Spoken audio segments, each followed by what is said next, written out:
On this Monday night, the final pitch. The character of this country is on the ballot. But everything we have created and achieved is at stake. Americans go to the polls tomorrow. What's at stake for the president, for his country, and for Canada? Obviously, something's going on here. We are on the ground in key battleground states. Also tonight, we sit down with Americans to explore what divides them. This is our home. There is so much hate. And their fears for what comes next. Hopefully we're not headed towards another civil war. What will it take to heal the divisions? Nice meeting you. Thank you so much. CBC News takes hidden cameras inside Canada's banks. What they're telling you about balance protection insurance. Why are the banks selling it? It's pure profit. The latest in a CBC News marketplace investigation. This is The National.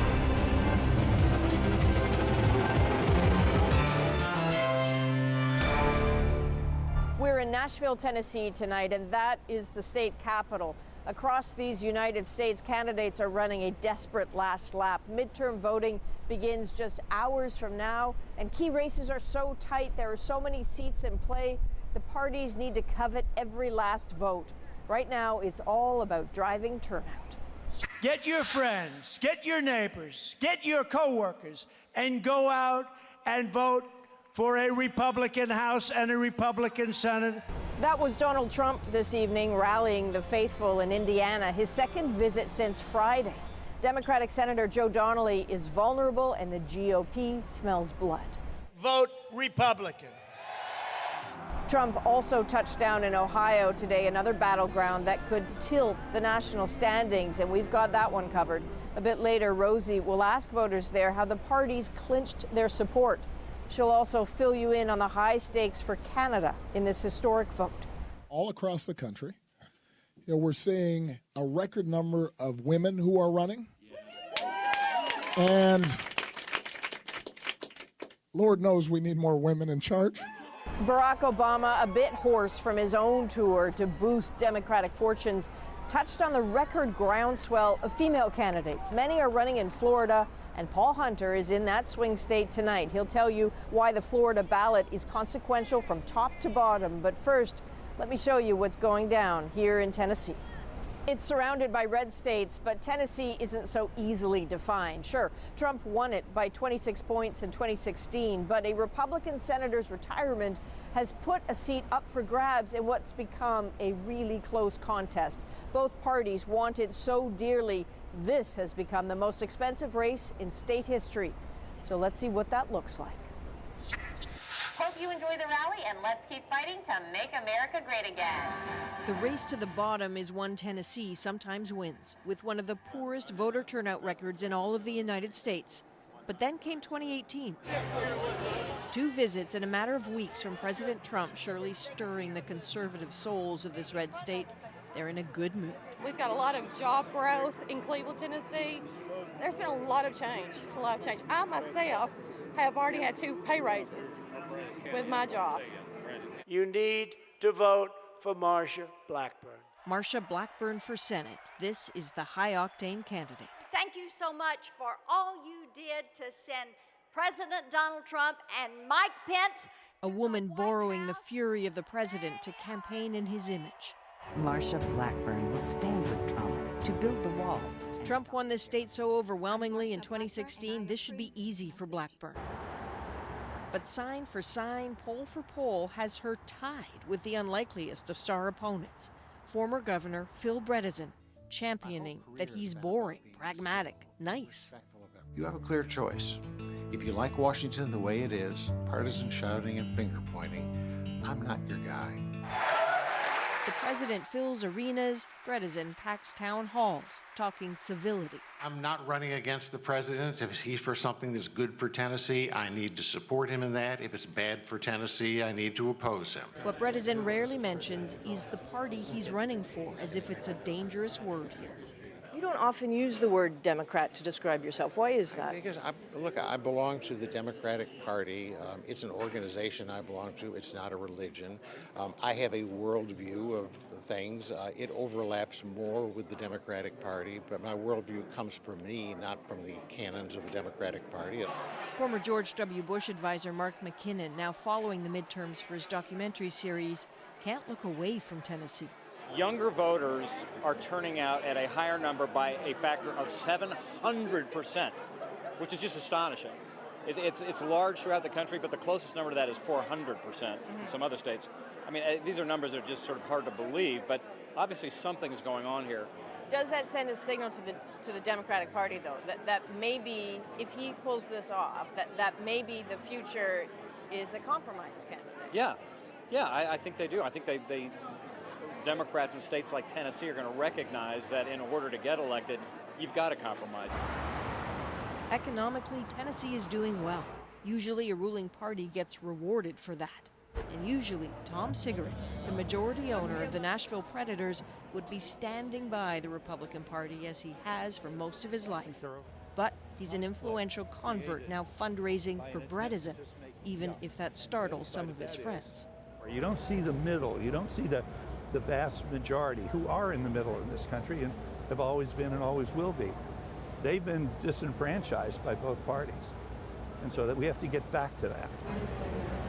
And so this is Tennessee's political science test. Does the pull of polarization keep getting stronger, or is this the moment of the middle ground? Now, we reached out repeatedly to Marsha Blackburn and her campaign, and they didn't respond to us. She has been crossing the state today in a last-minute push, and she really is counting on the strength of the president's record here to carry her to victory as the first female senator of Tennessee. So history will be made either way here tomorrow night. The state of Florida has made its share of history in past elections. These midterms promise to be no exception. Are y'all ready to win? All right, if that's the case, then we are just, what do they say, a day away? Voters could elect the state's first African-American governor. So let's go to Paul Hunter in Tallahassee, the state capital. Paul, can you set the scene? Welcome to the land of hanging chads, Adrian, where it seems every election, every contest is a squeaker, and that's what they expect tomorrow. Two to look out for tomorrow. One is the contest for the Senate seat, currently held by Democrats. Bill Nelson, he's being challenged by Rick Scott, the current governor of Florida. It is neck and neck, too close to call. Likewise, the race to replace Rick Scott for governor, where Trump favorite Ron DeSantis is up against Andrew Gillum, who's a rising star among Democrats and hopes to become Florida's first African-American governor. But again, neck and neck, too close to call. It's how they do them here in Florida. What's that one telling detail you're going to be looking for tomorrow? Turnout. Specifically among young people. Recall the Parkland shooting and the students from that high school that went out to recruit and register millennial after millennial after millennial. To the degree guns are an issue in Florida, you know, that was just reinforced a couple of days ago with that shooting here in Tallahassee at the yoga class. So will young people turn out these midterms in Florida? They tend to skew Democratic and they tend to also stay home on election days. We'll see tomorrow. Okay, thanks, Paul. Paul Hunter in Tallahassee tonight. An update tonight on that controversial campaign ad that President Trump tweeted out last week. It has been pulled by Facebook and at least 2 U.S. television networks. Break up soon, kill more. The ad suggested the Democratic Party let in dangerous migrants. It was also criticized for being racist and containing false information. Today, both Fox News and NBC announced they would stop airing the ad. Facebook says the ad violates its policy and will not receive paid distribution, though it can be posted by users. Adrian, we see those ads like that from across the border. Certainly we're talking about the violence, the heightened rhetoric, but what does it feel like in Trump country right now? Oh, it's interesting. People tell us that they actually grieve for reasoned conversation. It's something they mourn, and that the loss is so acute, Rosie, that the newspapers here do a pretty interesting thing. One paper insists on publishing 2 editorials a day, a conservative one and a liberal one. Another paper, the Tennessean, has what it calls its civility project that looks for and highlights all the efforts happening where people are trying to restore faith in each other and communicating with each other. It's almost like, I suppose, an emergency outreach in a disaster. That's sort of the language that they're using. But, you know, important to note that tomorrow will be so much more than just which party wins the House and the Senate in the United States, because what happens here will be a big deal back at home in Canada, too. You can bet on that, Adrian, and that's why you're paying so much attention. Most pollsters right now are betting on that, on a split Congress, and that could have huge implications for us here in Canada. Consider that the environment, oil and gas, and even a large chunk of our economy could potentially be at play. This is a terrific deal for all of us. First, on trade. Sure, there might be a new USMCA deal, but it's still up to both houses of Congress to ratify it before the end of November. If the Democrats control the House, it's possible they may not want to sign anything that has President Trump's name on it. So a divided House could bring new uncertainty even after a year-long battle to renegotiate NAFTA. Then there are those punishing steel and aluminum tariffs. A different congressional makeup could push back against the president and try to dump them all together. It's also worth noting that while the U.S. economy seems to be booming along now, the stock market historically performs worse under a split Congress, and that matters in an integrated North American economy and to the millions of Canadians who invest stateside.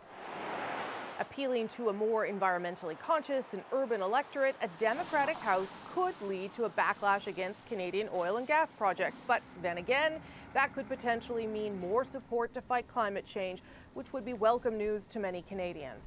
The one thing that is clear, Donald Trump's name isn't on the ballot. He'll still be president after tomorrow night. I continue to have a constructive, positive relationship with the president. That means for Justin Trudeau and the Liberal government, it is a relationship they'll need to continue to carefully navigate. The CBC's Keith Bogue will, of course, be part of our special coverage here on The National tomorrow, and he joins me now from Toronto tonight. Keith, let's talk about the expectations, both for the Democrats and the Republicans. I know it depends on what we're talking about, but give us a sense of what those expectations are. Sure. I mean, the expectations, maybe surprisingly, haven't changed very much since the summer. I think the most likely outcome is still agreed to be that Democrats will win the House but not win the Senate. And that, obviously, the flip side of that is that Republicans hold the Senate but don't win the House.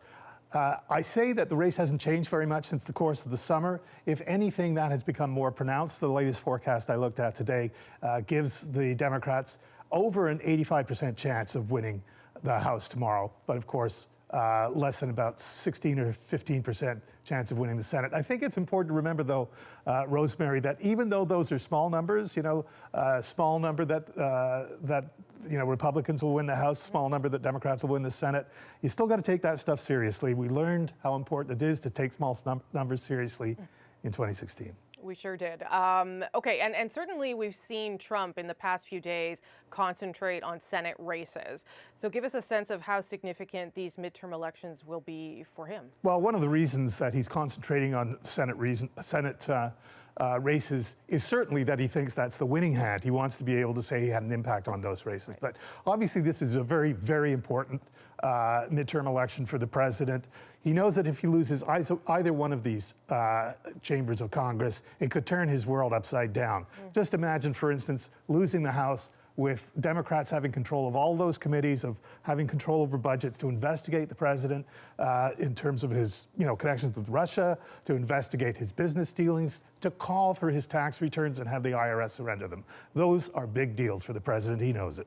And even impeachment, I guess, has been on the lips of some Democrats. Unlikely, but it's still out there, too. Okay, Keith Bogue in Toronto tonight. Thank you, sir. Thank you.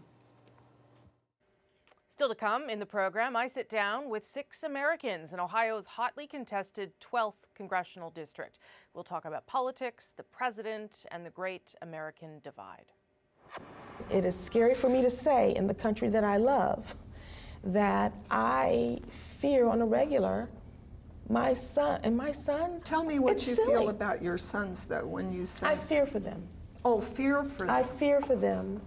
I fear for them. Do you know what I think is disturbing, though? We're not even 2 years into this, and look at it. Americans head to the polls tomorrow, and as you may have guessed, our coverage will start tomorrow at 8 p.m. Eastern on CBC News Network, and we will be live on CBC Television at 10 p.m. throughout the evening, 10:30 in Newfoundland. Let's turn to a story here at home. The number is huge, $165 million, all of it owed to hundreds of thousands of Canada's most vulnerable veterans. But it went missing from their disability awards and pensions. The accounting error somehow went undiscovered for years. As Murray Brewster tells us, it's a major embarrassment for Veterans Affairs Canada. This is the time of year when Canadians celebrate and honor their veterans and remember the cost of war. I assure you, this government is committed to treating our veterans with the care, the compassion, and the respect that they have earned. They may have earned it, but the Veterans Department has had trouble with the math. The Liberal government today acknowledged an enormous accounting error. For years, the indexation calculation for disability awards and pensions was incorrect. The department did not factor in the basic provincial tax credit for individuals. That meant lower monthly payments for 272,000 veterans, many of whom fought in the Second World War and the Korean War.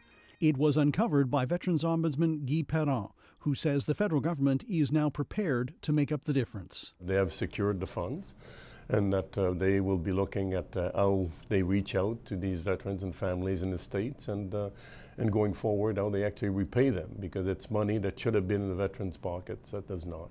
Over half of the 272,000 affected have already died. Veterans Affairs Minister Seamus O'Regan issued a statement. We will ensure those affected receive the compensation to which they are entitled. At this stage, given the number of individuals affected, we expect to issue payments by 2020. There is another significant aspect to the story. In the early 2000s, the accounting error ran unchecked for almost 8 years. In 2011, Veterans Affairs inexplicably began using the correct calculation. It did not, however, notify veterans they may be out of pocket, and the Ombudsman says he doesn't know why. Canada's former top military commander is willing to believe it is an honest bureaucratic snafu, but he still has questions. You do wonder why it took so long to recognize that there was an error and why there wasn't some kind of compensation at the end of it. Tonight, some are calling for an investigation by the Auditor General. Murray Brewster, CBC News, Ottawa. Some other stories we're following tonight on The National. USA Gymnastics looks set to lose its role as the sport's governing body. There has been a systemic failure in the system to protect athletes, including in how allegations of sexual misconduct have been handled, or should I say, not handled. The U.S. Olympic Committee is taking the first step in revoking the governing rights in the wake of the Larry Nassar sexual abuse scandal. He was sentenced in January. The decertifying process has a number of steps, ending in a vote by the U.S. Olympic Committee board. Divers continue to find debris from the Lion Air flight that crashed into the sea near Indonesia, and today investigators updated what may have gone wrong. Officials say the plane had a malfunctioning airspeed indicator, not just on this flight, but also on the 3 before that. The Boeing 737 MAX 8 was just a couple of months old when it crashed. That model is also used by airlines here in Canada. Ontario Premier Doug Ford announced a cabinet shuffle this morning, just 4 months after forming a government. He didn't give any reason for the new appointments, but the shuffle follows the sudden resignation of Jim Wilson, one of Ford's top ministers. And we've now learned more about why Jim Wilson resigned so quickly. Mike Crawley is here with more on this story. And Mike, at this point, what do we know?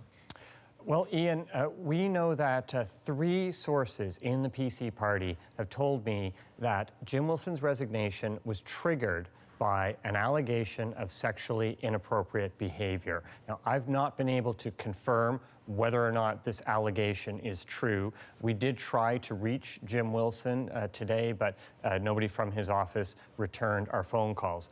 Premier Doug Ford's people are not saying anything officially about this. However, they are neither confirming nor denying that it was this allegation that triggered the resignation. One of Doug Ford's cabinet ministers did speak about it today to reporters in Ottawa. My understanding is that swift action was taken, that he resigned from caucus immediately and an investigation is put in place. So I'll leave it at that. Now, Mike, word of this resignation came down late on Friday, and at the time the party said it was because he was getting treatment for addiction issues. Well, this is true, Ian, but multiple sources in the Progressive Conservative Party tell me that Jim Wilson has actually struggled with alcohol addiction for many, many years. So these people were questioning why the resignation now, the timing, and in particular, they were also wondering why he had to step aside from the Progressive Conservative Caucus. He has been a member of that PC caucus since 1990. All right, Mike, thank you. You're welcome. Still ahead on The National, a scene meant to stop you in your tracks. We'll take you to the Tower of London and a stunning act of remembrance for the 100th anniversary of the end of the First World War. And bringing back girl power and platform shoes. The Spice Girls are reuniting because, you know, friendship never ends. How did I not get that promo? But next, a CBC News investigation into big bank sales tactics.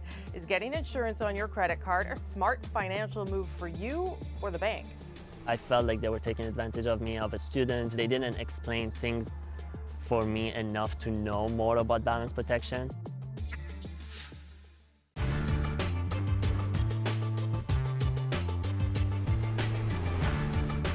The Electric Auto Corporation has already picked Windsor as the site for production of the Silver Volt. That is, if financing arrangements are satisfactory. The company has considered other sites in Puerto Rico, Michigan, and Ohio, but its brief to Ottawa says Windsor is the best place for its plant for a variety of factors. Those include the availability of a trained workforce and the value of the Canadian dollar. The Silver Volt plant, on 100 acres in the Morton Industrial Park, would employ more than 2,000 people to produce 20,000 units in its first year of operation beginning in 1982. The luxury model at a price of $25,000 would be made here largely for export at the outset. But the Canadian-born chairman of the corporation says it would speed up expansion of electric car technology to produce more affordable models. It's a specialist car business, and there's no way we take on Detroit. We're simply providing a specialist vehicle to a limited market, and it's the way we think it's the way the market will start. If you look traditionally, you look at color television or self-cleaning ovens or anything new, they start at a high price, there's something attractive and new to own, and then eventually the price will drop and it will reach the mass market. But when you've got something with high technology built into it, you've got to start at a price that's going to make a profit, and you've got to aim it at a market that is limited. There's no point in trying to take on the world. From what has already been said by the National Bank of Canada and the provincial government, it seems that only some loan guarantees from Ottawa would sew up the Silver Volt plant for Windsor. In exchange for financing guarantees, the company is prepared to conduct research and development in Windsor and pay for the plant in 7 years, as well as give a boost to the local economy. Mayor Bert Weeks is now lobbying for Industry Minister Gray's support for the venture.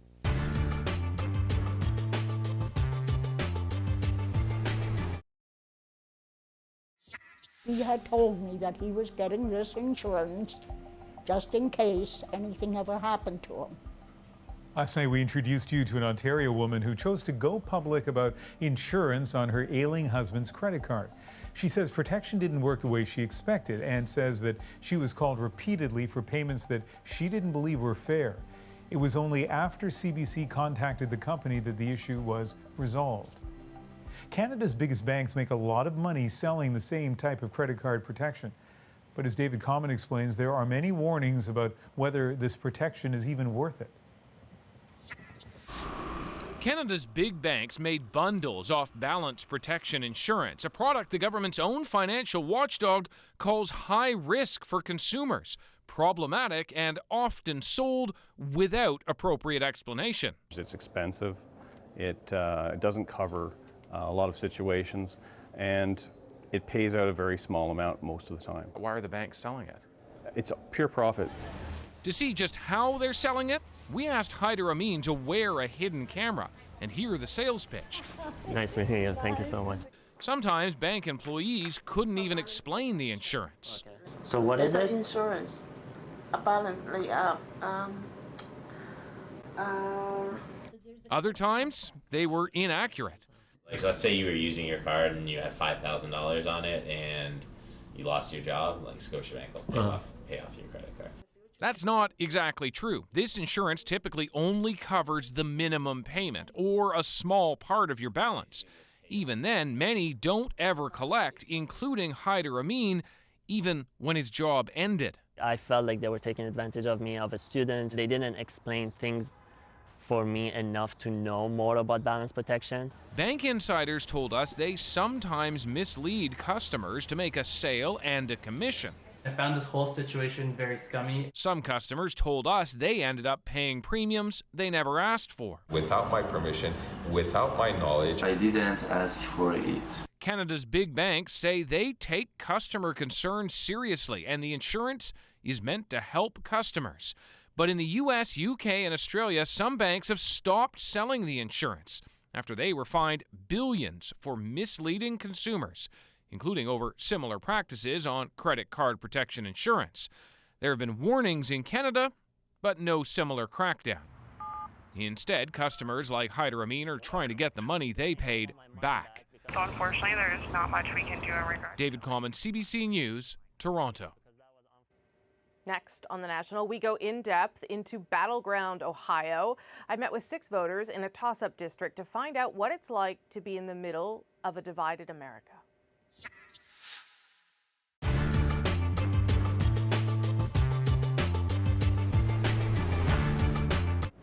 Court delays have historically been a serious problem in Canada, with criminal trials that drag on and on and on. The situation finally came to a head in 2016 in a court ruling known as the Jordan decision. Named after Barrett Richard Jordan, a BC man who was accused of drug trafficking in 2008, it took 5 years before his case made it to the Supreme Court.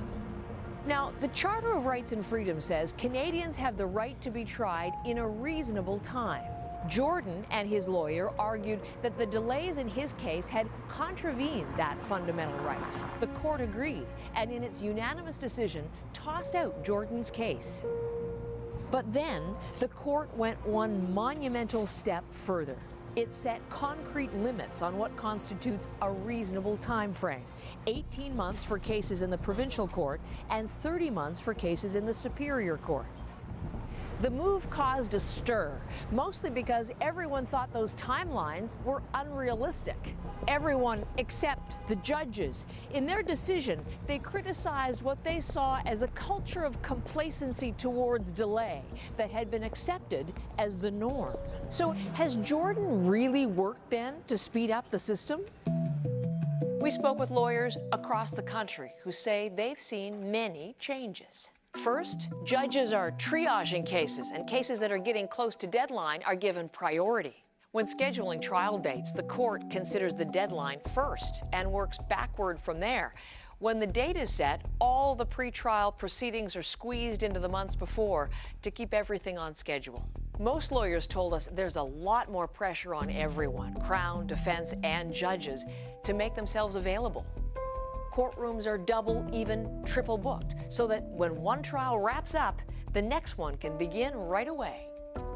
If and when either side delays proceedings for any reason, it is put on the record to document who caused the delay in case the trial goes over deadline. Even with all the adjustments, lawyers say there are still unforeseen setbacks.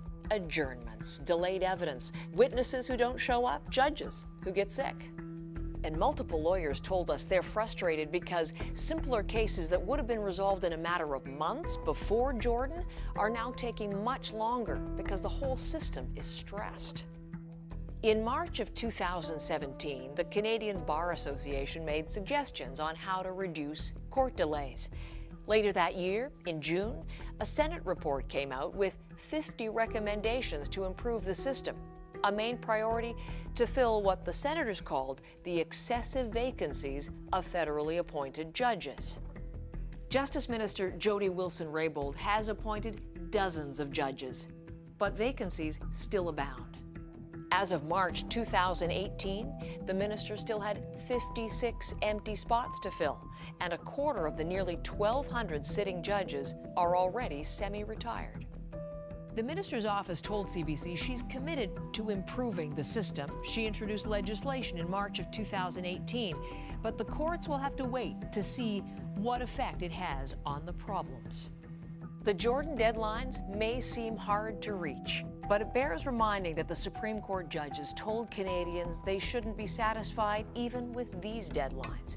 In their words, this is a long time to wait for justice.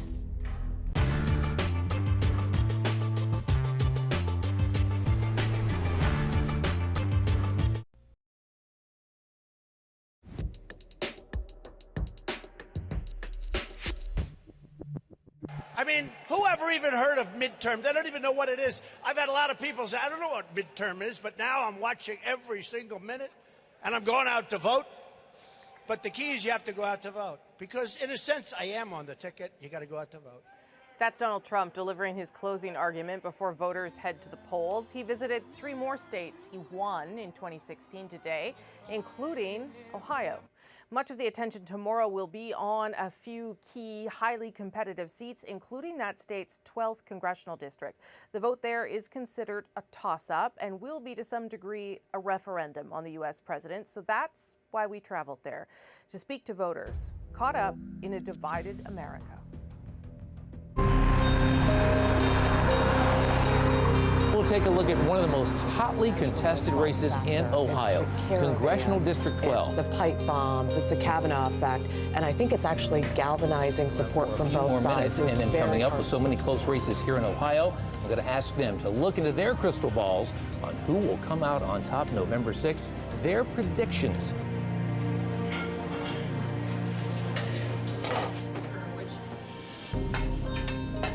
Hi, Paul. Good to see you. Paul Beck. Hi, nice Ohio to meet State you. University. Sit down. Thank you. Let's chat. Yes, indeed. So let's talk about midterms and how will that play out in Ohio, in the 12th district? Well, this would be a district that would be written off as a Republican win. But because it is a referendum to some degree on the president, though it's a district that is majority Republican, still it makes it a competitive race. How concerned should Republicans be about how tight it is in the 12th? Well, I think they're worried, of course, about this Democratic wave. Yes. Whether it materializes or not, we'll see. Republicans have been very supportive of the policies, but then there's the style. And a lot of voters, Republican voters, don't particularly like the style. And the question will be, do they dislike it enough to want to cast a vote against a Republican running for Congress? Okay, so you're going to come later. I will be there. We'll listen to the voters and we'll see whether they surprise both of us. Yes, it'll be really interesting. Okay, good. See you later then. Okay.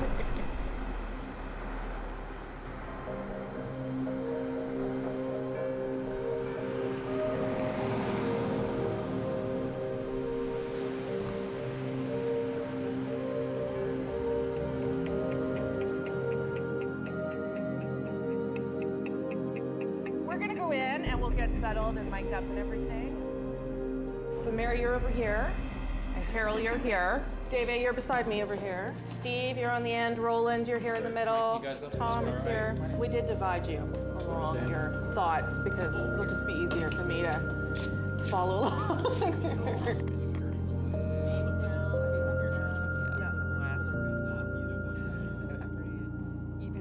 All right, scene 1, take 4. Thanks for coming. So obviously we've split you up sort of into not such a big fan of the president, fan of the president. So Tom, I'm going to start with you. How do you think he's been doing in this first couple of years? I think he's doing a very good job.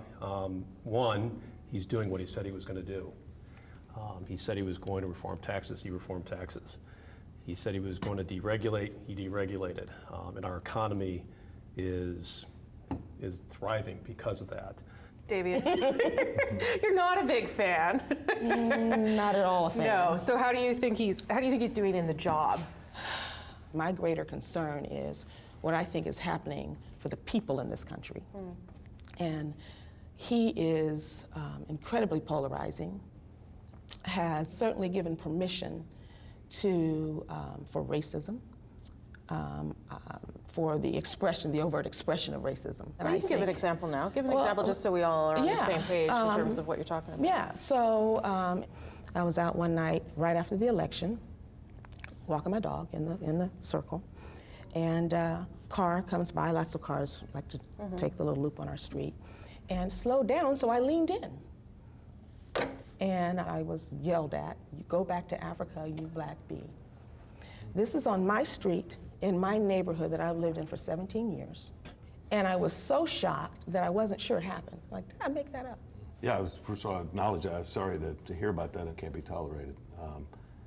But I would say, we all have experiences, right? We all have life experiences. Being a farm kid from Southeast Ohio, coming to Ohio State to Professor Beck's class back here, we talk funny, we dress funny, and so there's always some sort of a elitism where you don't fit in, right? Appalachian, Ohio is actually the poorest part of anywhere in the United States. We've been wanting someone like President Trump since I was a kid to recognize the greatness of our country, to instill pride in our country. A lot of support for Trump is we're tired of supporting politicians who say this to get elected, get the big primary win, then win in the general. Trump is following through on things, right? Okay, Roland, how about you? What's your experience been in these first couple of years with this president? It's interesting. It's really not about the what, it's really about the how, from my perspective. I think leadership has certain characteristics, and a leader must be humble, must teach. A leader, in order for people to follow, must be an example. It is very difficult for me to follow Trump in that manner. It is very difficult for me to tell my kids, that the behavior, the language is acceptable. The lies is acceptable. So the business that he's creating in our culture, I think it's damaging, and I can't tell you to what extent, because it is being damaged. I don't know if it's going to be repaired, how it can be repaired. Yeah. Tom, maybe I'll just get your thoughts on what Roland said there, just because I haven't heard you. And we're going to get back to this more, but yeah. I was in the Marine Corps 24 years. I retired as Lieutenant Colonel. I certainly understand leadership. And humility is a leadership quality. But not every leader who's been successful has been humble. George Patton was not a humble person. Many presidents, and make no mistake about it, Donald Trump as a politician does not have a monopoly on lies of politicians. Okay, you could go back every administration and you could probably pinpoint, if you will, lacks of integrity or lacks of honesty. And I would agree with that. I think instigating it is the issue. I think, again, if you're misleading aggressively like he's doing it, it's difficult to identify when he's actually telling the truth and then when you can support it. Okay, so it sort of leads us to the gender split we're seeing in the country that we will see in the midterms if you look at some of the polls, and some of that is because of the way the president talks about women. So I want to show one tweet, and it's not just any woman, it is Stormy Daniels that he's talking about in this tweet, so let me show you the tweet. Great, now I can go after Horseface and her third-rate lawyer in the great state of Texas. She will confirm the letter she signed. She knows nothing about me. A total con. Mary, what did you think of that? I don't think Donald Trump respects women. He's clearly shown that time and again, other than maybe his daughter, although that's kind of creepy too. Some of the things he said about Ivanka. I keep thinking hopefully Ivanka will take his phone away from him and stop him from tweeting, because particularly if you support him, he does more harm with these crazy tweets, and he doesn't have a lot of respect for people different from him. What do you think, Tom? Do you think he is? And you have a daughter, so how do you relate to him? I think he treats all people the same. I think he's an equal opportunity abuser or praiser, depending on who you are. If you are against him, if you punch him, he's going to punch you back hard. Whether you're a woman, a man, no matter what your race is, no matter what your ethnicity is, he's going to come at you. He is what he is. And I'm a substance over style kind of person. I think the substance of what he's doing as president overrides somewhat questionable style sometimes. But if he worked in any company in America, he couldn't talk to people that way. He couldn't treat people that way. And to have the person who, is our representative to the rest of the world act that way is embarrassing as an American. Talk about feeling embarrassed. We travel extensively. I feel like we're the laughingstock. It feels like we're the laughingstock. We have this beautiful system where we have a change of power every 4 years or every 8 years. Sometimes your guy's in, sometimes your guy's not. That's fine, okay? But the integrity, I think you talked about the integrity of the man, the status of the office. I think he has diminished it greatly. I just really think people were tired of politicians. And that was probably one of my big things, because when you watch all this arguing, like the Kavanaugh hearings or any hearings, these people love to hear themselves talk. Love it. And, and it might mean nothing. There are so many things I wish Donald Trump didn't say, but he's not a politician. I think that's a good argument a couple of years ago. He's a politician now. I mean, he's a politician. He's the president of the United States. So I think, if that was your criteria, one of your criteria for supporting him, I see that. I think that sentiment is not limited to conservatives, but I think that argument is dead now. There was very little talk about policy. Yeah. Even though there have been some fairly sizable policy changes. Not much talk about foreign policy. I think Russia was never mentioned in all of this. I expected people who didn't like him to not like him because of his demeanor and his style. People who liked him more for their policies.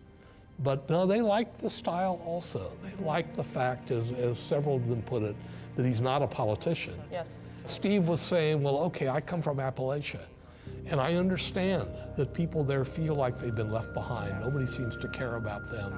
Politicians go down there, they make all these promises, and then nothing happens. Well, Trump comes along and he makes these promises, and indeed something happens. Now again, how well it'll hold up over time, we just don't know the answer to that. But the divisions that we're talking about, have any of you experienced that on a personal level? Oh. Where you can't talk politics at the table? Not my family. Or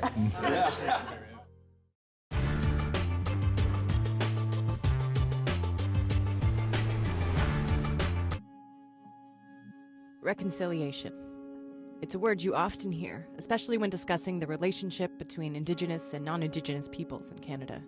But in light of recent events, some aren't sure they even want to talk about reconciliation anymore. When a 15-year-old Anishinaabe girl was found dead, dumped in a river, and no one was held responsible, and a young Cree man was shot dead and the shooter was acquitted. Both of these recent cases have re-exposed a deep rift between Indigenous and non-Indigenous peoples in Canada.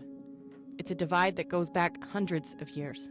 When Europeans arrived in North America and began settling the land, they didn't stop at just taking land from Indigenous peoples. They brought with them a policy to snuff out the so-called Indian problem. The first Indian residential schools started opening in the 1870s, the beginning of what some have called the darkest chapter in Canadian history. What took place in residential schools amounts to nothing short of cultural genocide. By 1920, the Indian Act was amended to make it mandatory for status Indian children to attend residential school. When their parents refused to send them away, police showed up and forcibly took them. It's estimated that 150,000 children were taken from their families and placed in these schools where they were stripped of their culture and their language. The goal was assimilation, to quote, kill the Indian in the child. Thousands of children died, with some estimates saying the mortality rate was as high as 60% in some of the schools. Those who survived have shared horrific stories of physical, sexual, and emotional abuse. The last residential school closed in 1996. The impacts of those institutions are still palpable today. Indigenous communities have shown incredible resilience in the centuries since Europeans arrived, but the impacts of intergenerational trauma and colonization still run deep. In 2007, the largest class action settlement in Canadian history recognized the damage inflicted by residential schools. Canada formally apologized the following year. These objectives were based on the assumption that Aboriginal cultures and spiritual beliefs were inferior and unequal. Indeed, some sought, as was infamously said, to kill the Indian in the child. Today, we recognize that this policy of assimilation was wrong, has caused great harm, and has no place in our country. The residential school settlement agreement established a multi-billion-dollar fund to support survivors in their recovery. One of the outcomes of this agreement was the Truth and Reconciliation Commission. The commission traveled across the country and heard testimony from thousands of residential school survivors. In 2015, the commission produced its final report. It included 94 calls to action, calls meant to redress the legacy of the residential school system and hopefully lead to reconciliation. So what's changed since then? Some ask if this country has even grasped the truth of our shared history. What actions have been taken? How far have we come? Indigenous people currently account for roughly 5% of the population, and yet nearly half of all the children in care in this country are Indigenous.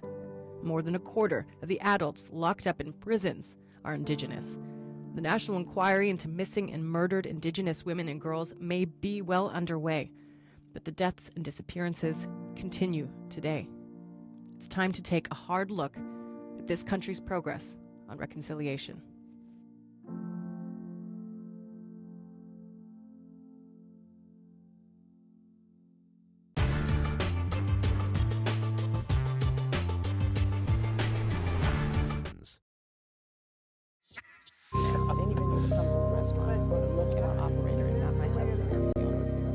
We kind of ended up on this theme with a lot of people saying, I am worried.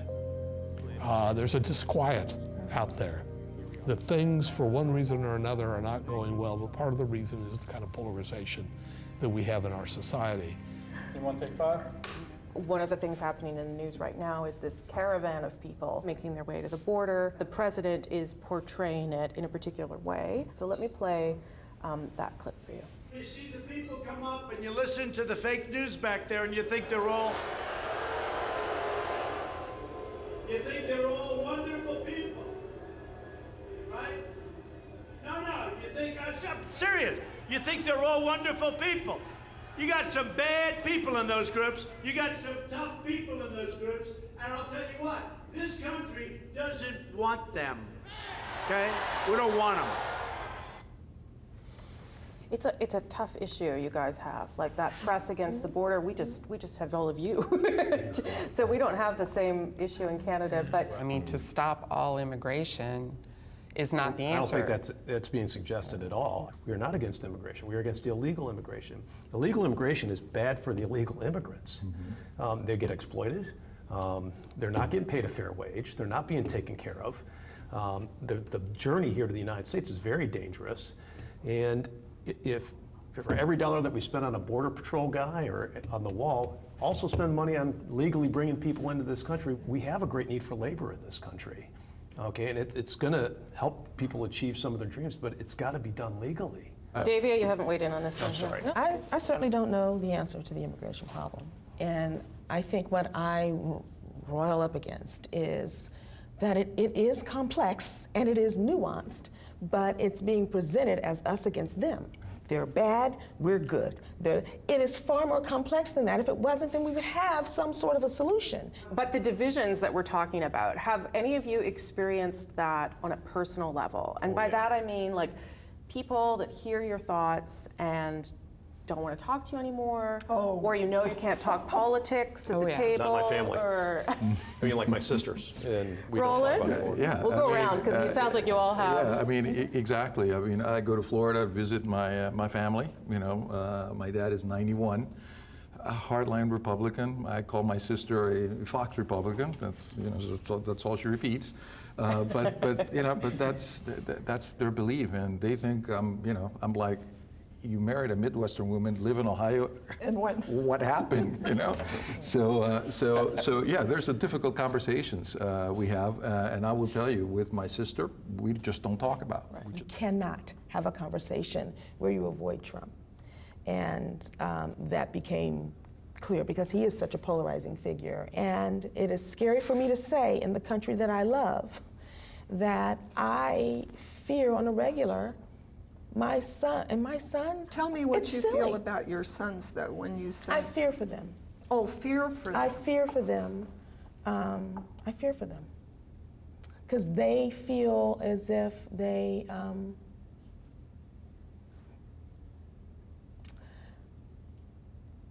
this is the country they love. This is all they know. They don't want to be anywhere else, and I don't want them to be anywhere else. This is our home. But I've watched them try not to be demoralized when they have interactions with either law enforcement or even just their friends as things have changed in this climate. Friendships are different. You know what I think is disturbing, though? We're not even 2 years into this, and look at it. There's so much hate. Right. But you look at some of it too, is just Interview the us whole, in 2020, imagine that. the red state, blue state thing. I mean, just geographically, Yes. the middle of the country is different from the coast, and hopefully we're not headed towards another civil war kind of thing, but there are huge differences. But that's a recent thing, you're starting to see politics line up, based on cultural differences, whereas before, Republicans and Democrats, independents, like everybody kind of went to the same church, went to the same grocery store, worked at the same factories, what have you. Now, like, our lives are different, right? And I think that's a growing concern for me. It's culturally, we might become different. The midterm is going to happen. You're all going to vote. What happens the next day and the days after? Does any of this, the division that you all acknowledge exists, that none of you really like, does it go away after the midterms? What happens? Well, for myself, yeah. I know that I tend to be open and balanced, and I feel like I don't have the luxury of being balanced. That I have to respond to the polarism by being polarized. It's just a mess. So I am hopeful because there are mechanisms. You can vote, you can campaign, you can. So I'm hopeful. I don't know how to describe. I'm not joyful. Maybe that's what it is. There's something. The shine is gone for me. Okay, that's a good place to leave it. Thank you all. It's Thank really you. nice to meet you. Absolutely. I learned a lot from It was you. delightful. Yeah, it was great. Safe travels back. Enjoy it. Thank you. Yeah, I'd love to come back and see how you are. Carmen knows our number.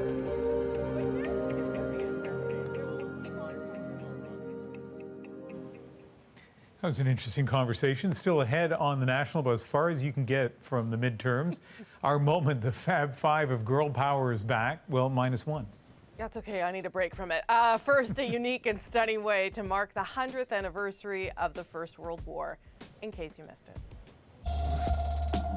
This is what 10,000 flames look like, all burning at the same time in the Tower of London and its empty moat. It's part of a display that debuted last night and will run every night until November 11th to commemorate the 100 years since the end of the First World War. And think the view from the ground is impressive? Here's what it looks like from above. Flame is really interesting because it has two different meanings. It's part of the destruction. It's a destructive thing, but then it's also symbolizes hope. The organizers say it's about remembering the sacrifices made by those who lost their lives during the war, but also about those who were left behind. There's a form of excitement between the 37 Yeoman warders. And so every night, a ceremonial beefeater will bring the flame down from the tower. That flame will then be used to ignite all the other torches, and it's more than just a visual experience. Music and words echo between the walls. You know, we need to bring light, and I guess in our current situation in the world, it's really important to contemplate now about how we keep peace. A century later, the message still resonates.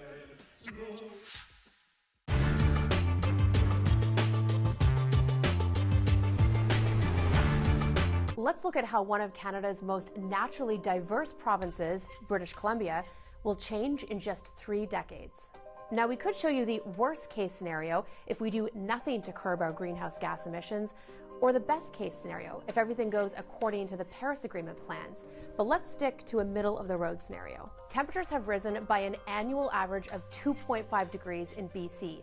In the interior and the north, there's even larger variability.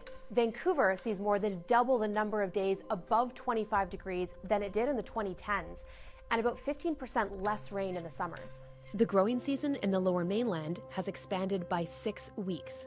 There's a 30% drop in frost days in the Okanagan Valley by 2050. That means winters aren't cold enough to keep the pests at bay. By 2050, we'll be facing more fires and more disasters like the wildfire that ripped through Fort McMurray, Alberta, destroying homes and displacing nearly 90,000 people. The fire season may increase by 30 to 50 days in the interior. Our seasons play out differently too. Warmer, wetter winters across the province have meant our snowpack has dropped dramatically year after year. By 2050, a quarter of BC's glaciers have melted. Hitting the slopes has become a rare luxury. And that has big implications for our water supply. We will see more rain. The rainiest day of the year could be 10% wetter.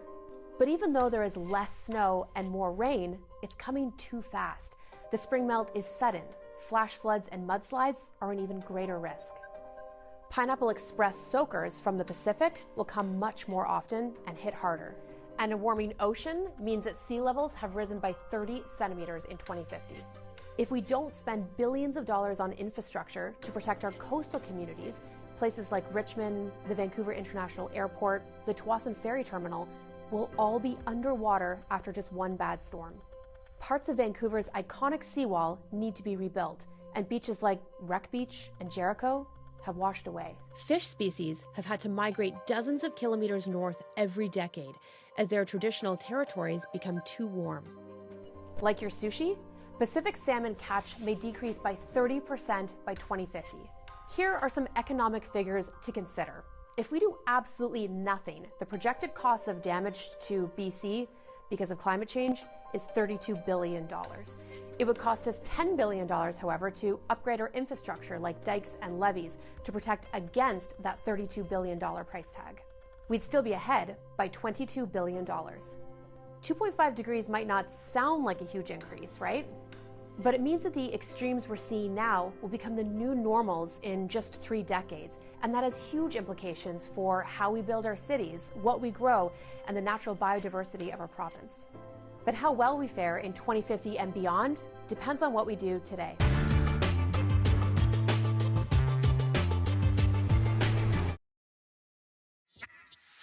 If you wanna be my lover, you gotta get with my friends. Make it last forever.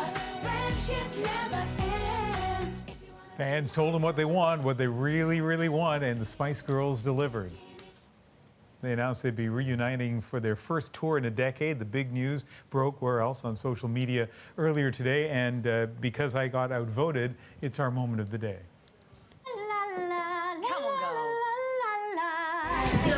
Stop right now. You heard right. Sporty, Baby, Scary, and Ginger Spice have announced they're going on tour. But there will be one thing missing. I never know what to wear. Yeah, it must be really hard for you, Victoria.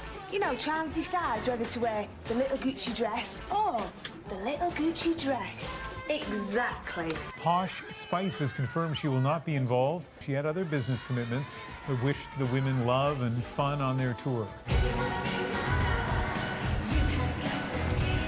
The last time the group performed together was the closing ceremony of the London Olympics. There has been a lot of speculation, though, about a reunion.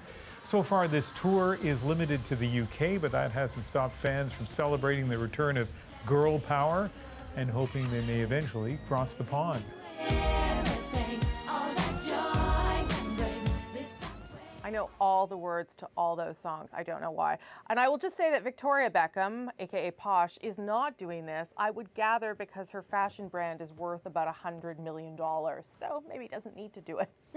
It was incredible to me, the number of people on our team here in Vancouver and also at the newsroom in Toronto, probably Ottawa as well, who love the Spice Girls. Guess how many top 10 hits they had in their entire career, Rosie? This is an Ian trivia moment. I But do just not know. Hit me. Just four. Like, that's not a big number. So not a wide impact, but clearly with some people like my co-host, a deep impact. Like a girl power thing. That's, I think, what it was about, maybe. Well, fair enough. And we salute that, or at least you salute that tonight. That is The National for Monday, November 5th. Good night. Night.